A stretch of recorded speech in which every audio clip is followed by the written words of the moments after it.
ꯂꯂꯣꯟꯕꯁꯤꯡꯅ ꯃꯤꯠꯃꯥꯡꯗ ꯁꯒꯨꯟ ꯇꯧꯔꯦ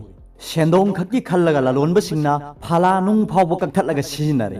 ꯍꯤꯔꯝ ꯑꯁꯤꯗ ꯂꯩꯉꯥꯛꯅ ꯃꯤꯠꯌꯦꯡ ꯆꯪꯕꯒꯤ ꯃꯃꯤ ꯇꯥꯗ꯭ꯔꯦ ꯂꯝꯗꯝ ꯑꯁꯤꯒꯤ ꯀꯩꯊꯦꯜꯁꯤꯡꯗ ꯑꯃꯗꯤ ꯗꯨꯀꯥꯟꯁꯤꯡꯗ ꯂꯂꯣꯟꯕꯁꯤꯡꯅ ꯑꯔꯨꯝꯕ ꯑꯣꯟꯅꯅꯕ ꯁꯤꯖꯤꯟꯅꯔꯤꯕ ꯅꯨꯡꯁꯤꯡ ꯑꯁꯤꯕꯨ ꯀꯛꯊꯠꯇꯨꯅ ꯃꯁꯥꯒꯤ ꯑꯣꯏꯐꯝ ꯊꯣꯛꯄ ꯑꯔꯨꯝꯕ ꯑꯗꯨꯗꯒꯤ ꯆꯥꯡ ꯍꯟꯊꯍꯟꯗꯨꯅ ꯃꯤꯌꯥꯝꯗ ꯆꯥꯎꯅ ꯃꯤꯅꯝꯕꯒꯤ ꯈꯨꯗꯝ ꯆꯥꯡꯗꯝ ꯀꯌా ꯊꯦꯡꯅꯔꯦ ꯃꯁꯤꯗꯁꯨ ꯅꯠꯇꯅ ꯏꯂꯦꯛꯇ꯭ꯔꯣꯅꯤꯛ ꯋꯦꯒꯤꯡ ꯃꯦꯆꯤꯟꯁꯤꯡ ꯑꯁꯤꯗꯁꯨ ꯁꯦꯝꯗꯣꯛ ꯁꯥꯗꯣꯛꯇꯨꯅ ꯑꯔꯨꯝꯕꯒꯤ ꯆꯥꯡ ꯆꯦꯟꯅꯍꯟꯗꯨꯅ ꯃꯤꯌꯥꯝꯗ ꯅꯝꯊꯥꯛ ꯇꯧꯔꯕ꯭ꯔꯥ ꯍꯥꯏꯅ ꯃꯤꯌꯥꯝꯅ ꯆꯤꯡꯅꯕ ꯆꯥꯎꯅ ꯄꯣꯛꯅꯔꯛꯂꯤ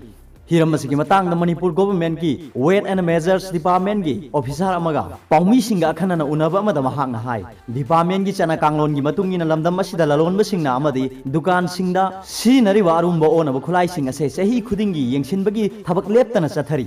अरुंबा ओनब खुलाइसिंग असे सिनब तारबदि डिपार्टमेंट असिदा रजिस्टर तौगदबने हाइबगी चना कांगलोन अमले कांगलोल की मखादा इलेक्ट्रॉनिक वेगिंग मशीन सिंगी लाइसेंस की मतमना सही अमनी लोइनना मैकेनिकल वेगिंग मशीन सिंग असिगिना सही अनि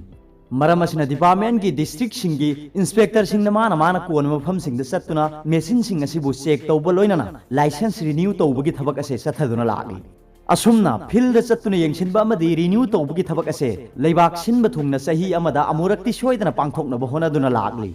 अदुगा कैथेलना सिंगबा मफमसिंगदा सही अमदा अनिरक कुंब चत्तुना यंगसिनबगी थबक चथरी हाइखि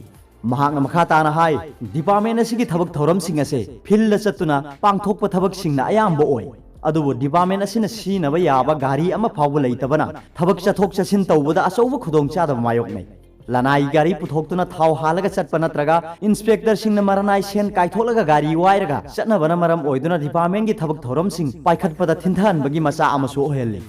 मरम असिना लैंगाकना हिरम असिदा मियेंग चंगबिनबसु ऑफिसर असिना मखा ताना फोंदोकी दुकान सिंगदगी पोट लेरिबा मियोय सिंगना पाउमी सिंगदा फोंदोरकपदा दुकान सिंगदगी चप मानबा पोट चै लेबा मतमदा दुकान अमगा अमगा मखोइना तमलकलिबा पोट की चांग अदो खेनबा इतत्ततने थेंगनै मसी मखोइना सिनरिबा फालागी नुंग अदो खेनबदगिनि हाइबा खुदम चांगदम फंद्रबसु खंगमंगम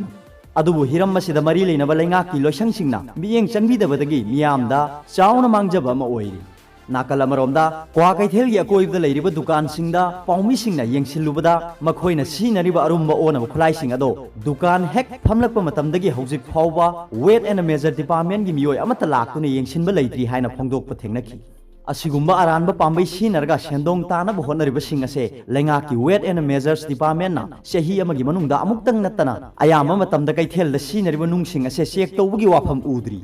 क्वा कैथेल बाजार दा nga योलंबा इमासिंग फोंदोरकपगी मतुंगिनसु डिपार्टमेंट की मियोइसिंग असिना अरुंबा ओनब खुलाइसिंग यंगसिनबा अमदी मसिगी लाइसेंस रिन्यू तौबा लाखिदबा असे चही अनिरोम फारे हाइनसु फोंदोकनरखि अरोइबदा पाउबिलाई न्यूज रीडर की वीडियो भी यंगबिरिबु खुदिंगमको थागतचै